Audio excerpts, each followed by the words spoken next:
A bike-riding burglar, Craig Wiltshire, had caused a spate of thefts in this Bristol neighbourhood, the jury was told, and they were shown this footage of Nathan Smith making this citizen's arrest. The court was told this moment, this detention in the early hours of a November day in 2019 was completely lawful. But the jury had to decide if he went too far in the following moments as he continued to hold Mr Wiltshire on the ground while he waited for police.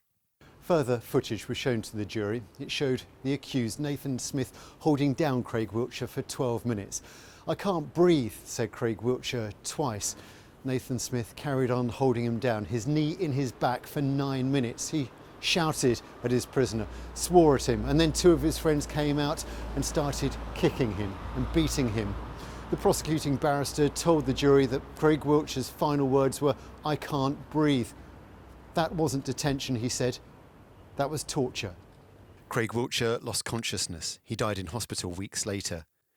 Mr Smith's defence barrister said what caused Mr Wiltshire's death was actually a perfect storm of many factors. He was on drugs which affected his breathing. He was struggling against restraint. He was small. As this other footage shown to the jury demonstrates, he was held face down in the prone position and he had an underlying heart condition.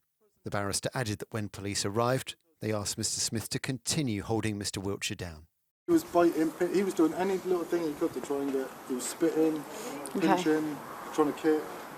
Although Nathan Smith justified his actions at the time, it was the jury's decision as to whether this citizen's detention went too far. Was it manslaughter? Mr Smith always denied it.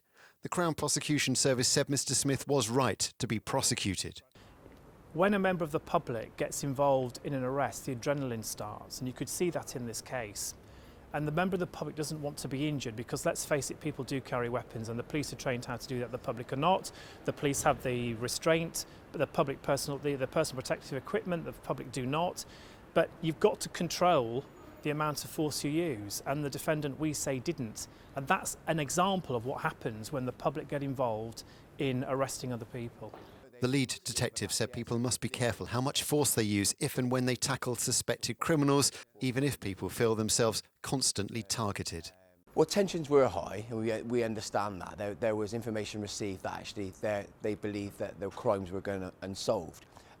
We had proactive patrols in place for that weekend, and we'd been with our partners trying to problem solve previously in this area of Bristol, trying to problem solve the vehicle crime, what was going on. So I can understand some of the anxieties really and some of the tension, but like it comes back to that key message. If you are going to get involved, it needs to be proportionate, and that's not just for members of the public, that's for the police officer, and that standard is very much a subjective test.